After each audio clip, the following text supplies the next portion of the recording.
प्यारे छात्रों, मेरे चैनल एजुकेशन हिट्स में आपका स्वागत है। आज मैं बहुत महत्वपूर्ण वीडियो लेकर के आपके सामने उपस्थित हुआ हूं और मैं आपको एक जो आईजीडी जो डिप्लोमा होता है, महाराष्ट्र गवर्नमेंट की परीक्षा होती है जे स्कूल ऑफ आर्ट की, इसे करने के बाद बीएड करने की ज़रूरत नहीं पड़ती। तो इसमें 4 पेपर होते हैं। फर्स्ट पेपर वस्तु चित्रण का होता है, जिसमें आपके सामने बाल्टी वगैरह रखी जाती है, वो देख करके आपको बनानी होती है। 3 घंटे का पेपर होता है।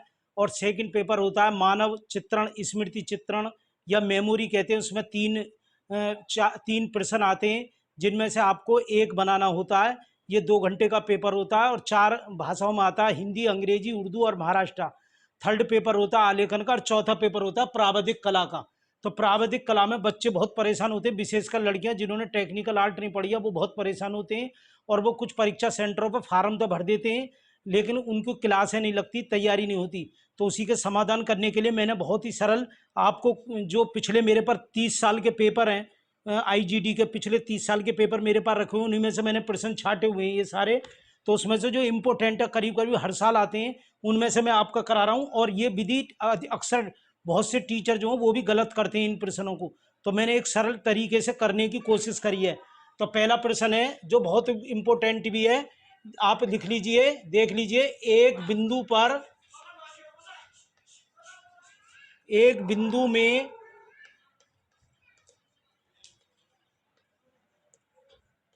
मिलने एक बिंदु में मिलने वाली रेखाओं को 1.5 सेंटीमीटर त्रिज्या का वृत्त अंकित करो।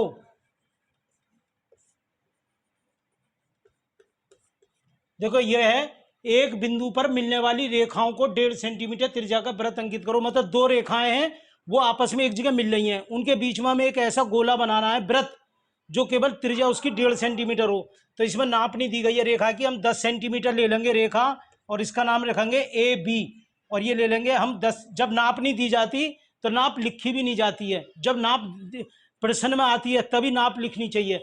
10 सेंटीमीटर की हमने रेखा ले ली, ये बहुत इंपॉर्टेंट प्रश्न है। और कोई भी किसी भी कोण पर एक दूसरी रेखा और खींच दी 10 सेंटीमीटर की कोई भी, और इसका नाम लिख दिया हमने सी।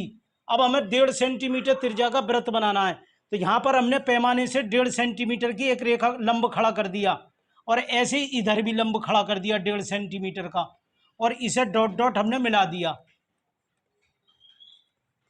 देखिए डॉट डॉट मिला दिया, जो ज्यादा कठिन नहीं है। आयत बना दिया 1.5 सेंटीमीटर का, ये 1.5 सेंटीमीटर की दूरी लेकर के। अब देखिए इस पर भी 1.5 का, ये सीधा नहीं लेना है, इसी के समानांतर पैमाने की लेकर लेते हुए 1.5 इस पर ले लिया, ये रहा 1.5, और 1.5 ही ये ले लिया डॉट डॉट, और इसे भी आपस में मिला दिया, ये मिला दिया 1.5 का। अब देखिए दोनों जो हमने डॉट डॉट रेखा खींची थी यहां मिली, ये हमने एक लंब डाला और प्रकाल में इसे केंद्र मानकर इतनी प्रकाल में दूरी भरकर ये हमने वृत्त घुमा दिया और यहां लिख दिया 1.5। देखिए बन गया पहला प्रश्न आपका, स्क्रीनशॉट आप ले सकते हैं इसका। अब देखिए मैं दूसरा करा रहा हूं। प्यारे छात्रों, ये दूसरा प्रश्न है, संलग्न भुजाएं और एक कोण देने पर समानांतर भुज चतुष्कोण बनाओ। ए बे कैडे बनाओ जो पतंगाकृति जैसा बने। ए बे 8 सेंटीमीटर, बे के 5 सेंटीमीटर, और कोण है 120 अंश का। बहुत सरल है और बहुत बढ़िया करके आप बनाएंगे। 8 सेंटीमीटर की रेखा खींचो और इसका नाम रखो ए, और इसका नाम रखो बा, और ये हो गया 8 सेंटीमीटर की रेखा खींच ले सभी। 8 सेंटीमीटर की रेखा खींच ली, 8 सेंटीमीटर की रेखा खींच ली। अब देखिए इस पर हमें 120 अंश का कोण बनाना है। क्यों बनाना है? ये कोण लिखा हुआ है तो हमेशा बीच वाला होता है इसका जो नाप दिया है। आप एक बात आज बहुत आपको इंपॉर्टेंट बात बता रहा हूं। देखिए जो प्रकाल है, लड़कियां विशेषकर उन्हें पता नहीं है, जिन्होंने ज्यामिति नहीं पढ़ी वो क्या कहती है जी हम कितनी दूरी का चाप लगाएं, तो ये कितनी प्रकाल खोलें। देखिए ये जो प्रकाल है, अब जो इतनी खुली हुई है प्रकाल, ये 60 अंश पे खुली हुई है। कितने अंश पर खुली हुई है, 60। और देखिए अब कितने अंश पर खुली हुई है, अब भी 60 है। और अब कितने अंश पर खुली हुई है, अब भी 60। प्रकाल ये लगा लो, जब भी कभी आप प्रकाल खोलोगी और चाप लगाओगी वो हमेशा 60 अंश का होगा। आप कभी भी मेरी बात को सत्य प्रमाणित करना चाहें तो आप कोई भी एक रेखा लेकर के यहाँ पे एक कोई भी दूरी लेकर ये चाप लगाओ और यहाँ से ये इस पर कट मार दो और ये रेखा खींच दो। फिर एक दूसरी रेखा लो, उस पर एक बड़ा वाला चाप लगाओ और यहाँ कट मारो, ये रेखा खींच दो। तो आप जब चांदे से नापेंगे यहाँ चांदा रख करके तो हमेशा 60 अंश बैठेगा। तो इसलिए बार बार घबराने की जरूरत नहीं है जी प्रकाल में कितनी दूरी बनाए। प्रकाल में प्रकाल हमेशा ही 60 रहती है। बस इस बात का ध्यान रखना है, जब एक बार प्रकाल जितनी खुल गई उस कोण के लिए फिर उतनी रहनी चाहिए, छोटी बड़ी नहीं करनी है। तो ये हमें ये वाला सवाल हम बनवाने जा रहे हैं। तो इस पे 120 अंश का कोण बनाएंगे। हमने कोई भी दूरी लेकर के ये चाप लगा दिया इस प्रकार से।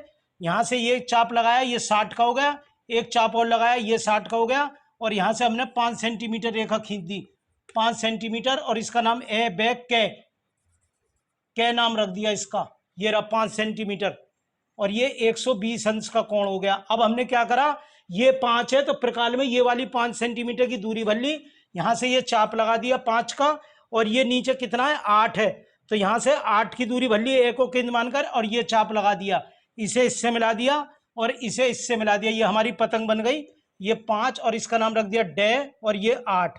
इस प्रकार से ये हमारा कोण बिल्कुल सही बन गया। तो तुम्हारे सामने बहुत ही इंपॉर्टेंट तीसरा प्रश्न, जो बहुत ही बढ़िया प्रश्न है। दोनों कण देने पर समभुज चतुष्कोण बनाओ। कण BD 9 सेंटीमीटर, कण AC 6 सेंटीमीटर। कण माने बीच की रेखा। तो आपने बीच की एक रेखा के लिए 9 सेंटीमीटर और इसका नाम रखा BD रखा और यहाँ 9 सेंटीमीटर इसका लिख दिया। अब क्या करेंगे हम, देखो इसे ये 9 है तो अंदाजे से 4.5 यहाँ है, तो आधे से अधिक दूरी हमें लेनी है। प्रकाल में आधा ये है तो इससे आधे से थोड़ी ज्यादा दूरी लेते हैं। एक चाप लगाया ऊपर B से और एक चाप लगा दिया नीचे B से, और एक लगाया D से ऊपर और एक D से लगा दिया नीचे, और ये डॉट डॉट रेखा खींच दी। अब हमारी दूसरी रेखा कितनी है, 6 सेंटीमीटर है।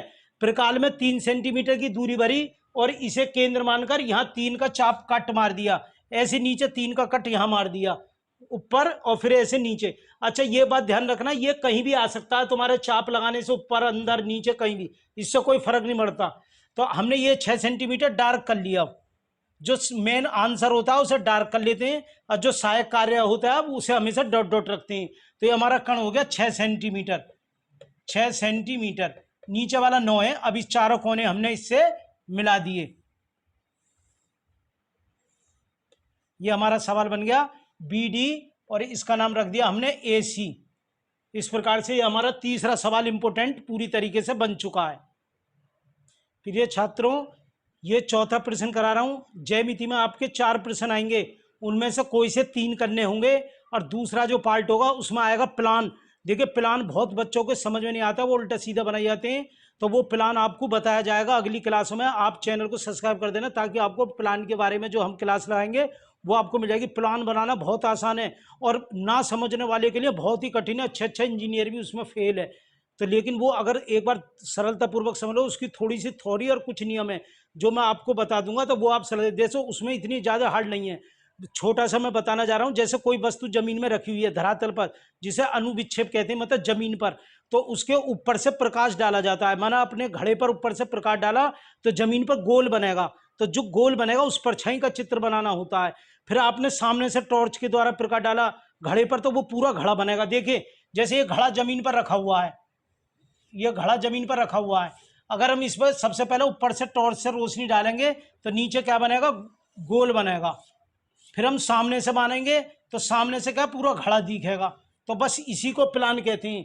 बाकी बनाने वालों ने इतने नियम उपनियम इसके बना दिए हैं, लोग छात्र विशेषकर छात्राएं समझ नहीं पाती हैं। इसे आप सरलता से कर सकते हैं। चौथा प्रश्न है, कोण के 4 समान हिस्से करो। कोण ABC 110 अंश। नाप कोई दी नहीं है, आपने 5 सेंटीमीटर की रेखा खींच ली और इसका नाम रखा A और इसका नाम रखा B और 110 अंश का इस पर चांदे से कोण बना दिया। किससे बनाएंगे, चांदे से। ये प्रकाल से नहीं बनेगा, चांदे से कोण बना दिया। चांदे से आप बनाना जिन पर नहीं आता वो देख सकते हैं। देखो इस प्रकार से ये चांदे का जो बीच का हिस्सा होता है ये इस कोने पर रखना है और ये जो लाइन है ये लाइन इस लाइन को ढक ले। तो और इधर से हम गिनेंगे, इधर से गिनेंगे 10, 20, 30, 40, 50, 60, इस तरीके से 100 और 110। ये हमारा 110 का ये बन गया। त्रिकाल में कोई भी दूरी ली और हमने ये चाप लगा दिया और यहाँ लिख दिया 110 अंश। अब इसके 4 भाग करने, थोड़ी सी प्रकाल में जो आपने चाप लगा थोड़ी सी दूरी बढ़ा लो, यहाँ से एक चाप लगाओ, एक इससे चाप लगाओ और इसके 2 भाग हो गए।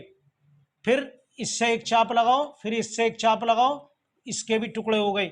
फिर इससे एक चाप लगाओ, फिर इससे एक चाप लगाओ, इससे भी टुकड़े हो गए। 1, 2, 3, 4 और इसका नाम रख दिया सी। देखिए ये बन गया। अब पार्ट 2 में क्या होगा, प्लान आपको बताया जाएगा, क्या कहते हैं, दंडगोल का और वृत्त का और सूची स्तंभ बताया जाएगा, सूची पिरामिड बताया जाएगा, तो उसके बारे में आपको बताया जाएगा। और एक बताया जाएगा अक्षर लेखन। अक्षर लेखन की इतनी आसान विधि है कि जिस जो पेपर में दी गई उस नाप में अक्षर लेखन लिखना और कलर करना बहुत सरलता से आप कर सकते हैं। और यदि आप इसकी कोचिंग वगैरह करना चाह रहे हैं तो बहुत कम पैसों में आपको कोचिंग मिल जाएगी। तो आप ये हमारा नंबर 70 177 00921 ये व्हाट्सएप नंबर है, इस पर अपना नाम लिखकर अपना पासपोर्ट साइज पहले फोटो लगाओ, अपना एड्रेस लिखो और ये मैसेज कर दो और नीचे लिख दो IGT क्लास।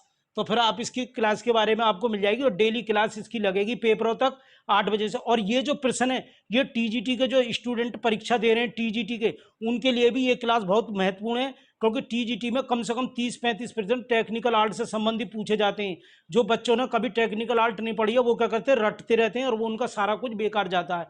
तो उनके लिए भी बहुत महत्वपूर्ण ये प्रश्न है, इसे कर सकते हैं। और IGT के जो फार्म की आपको मालूम है, फार्म भरे जा चुके हैं, परीक्षा की डेट आ गई है, अब 3-4 दिन और बचे हैं। 4 तारीख तक अभी कुछ फार्म ऐसे हैं जो गए नहीं है। 4 तारीख लास्ट डेट। अगर कोई स्टूडेंट अब भी करना चाह रहा है तो वो हमारे व्हाट्सएप नंबर पर अपने हाई स्कूल इंटर आधार पासपोर्ट साइज फोटो सेंड कर दे और अकाउंट नंबर लेकर के अकाउंट में फीस जमा कर दे। उसकी ऑनलाइन क्लास चलेगी पेपर तक, मजे से वो पेपर देगा, बढ़िया ग्रेड आएगा और किसी भी सेंटर से वो परीक्षा दे रहा आराम से कर लेगा। और ये चारों पेपर कलर करना मानव चित्रण में बहुत आसान है, कोई कठिन नहीं है। एक तरीका है कलर करने का, वो आपको बताया जाएगा क्लास में, तो आप पूरी जानकारी इसमें कर सकते हैं। और चैनल को सब्सक्राइब कर दे तो समय समय पे मैं बीच बीच में ऐसी वीडियो भी डालूंगा अलग से स्टूडेंटों के लिए, जो TGT PGT और IGT वालों के लिए बहुत महत्वपूर्ण होगी। और प्रावधिक कला वालों के लिए जो इंटर में प्रावधिक कला भरा है उनके लिए भी ये बहुत ही महत्वपूर्ण क्लासें होंगी, बहुत कामयाबी। और अभी से तैयारी करो तो निश्चित आपको सफलता मिलेगी। सफलता के लिए कोई आपको रोक नहीं सकता, क्योंकि आपकी जो लड़ाई उन लोगों से है जो B.Ed 2 साल की कर रहे हैं और दिन रात लाखों रुपए लगा रहे हैं, और आप इसे 2-4 हजार रुपए में इसे कंप्लीट, उनको बराबर तैयारी आपको करके देनी है। तो कुछ नहीं है, धीरे धीरे पर लगे रहो, चैंटी की चाल से, कछुए की चाल से, सफलता 100% आपको मिलेगी। धन्यवाद। चैनल को सब्सक्राइब करो और मजे लो जिंदगी के।